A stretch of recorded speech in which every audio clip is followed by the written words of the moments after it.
Mary works as a digital product designer. She also teaches at DIT and IADT. She's focused on designing rich, cross-platform and user-centered experiences. She's worked on websites, web applications, and multimedia projects. So everyone welcome Mary.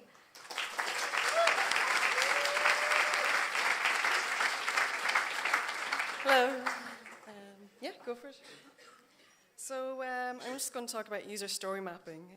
It's a really useful tool for managing expectations, creating shared understanding, and keeping a project on track. It's used in Agile, but can also be used in other workflows also. It's all about starting a conversation between team members and stakeholders about the goals and outcomes of a product. It's about, well, oftentimes you might be just given a requirement document. You read it, you assume you understand what's required, and you start the build. Then, requirement documents are, there's a pain at times, never can fully understand them. So if you're not involved in the conversations previously, you might not have a full understanding of some of those requirements, and it can lead to tensions either between team members or stakeholders. Like in this instance, you might see one requirement as something, and then a team member might see it as something completely different. And that can be an absolute pain, especially in the middle of a project when everything just starts falling to bits. So you can see it in your teams sometimes that there's a huge amount of tension, and then you can see that product managers and stakeholders have that same tension, and that's what user story mapping, it puts everyone on the same page, on the same level. It's about shared understanding, and it's about that shared understanding builds a better product. It puts people, the users are considered more. So it satisfies the users and gives a good user experience because everyone in the team understands what the outcomes are.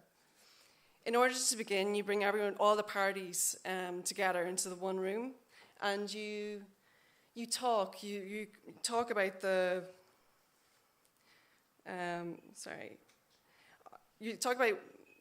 project, and some questions you might ask would be, what are we building? Who are we building it for?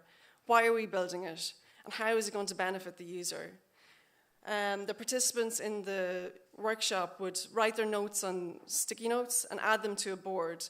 But as they're adding their ideas to the board, you're going to discuss them and question them. So generally, like a conversation could be about what are we building and why are we building it? And you can put that into one cluster. And then another conversation could be about the users and personas and why would they use the product and how are they going to benefit from that product.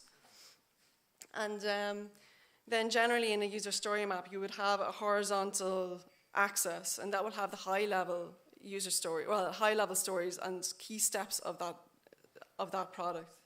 And then the vertical axis, you'll have all the details of that story. So the whole team, all the parties understand what's going on.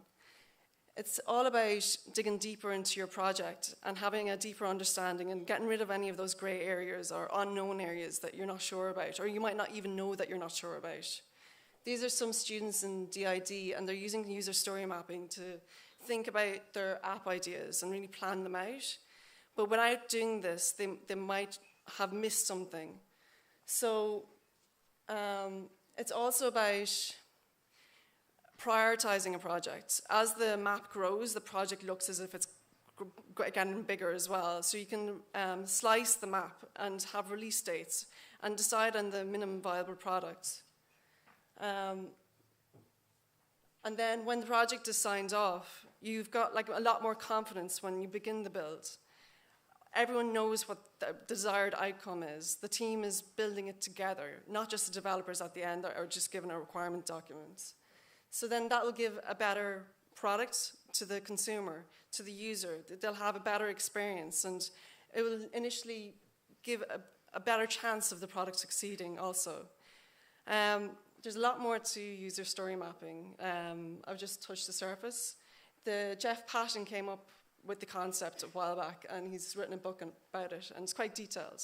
I find it very useful to get an insight into how the whole team can build a product instead of relying on conversations that you might not have been part of. So thank you. Sorry.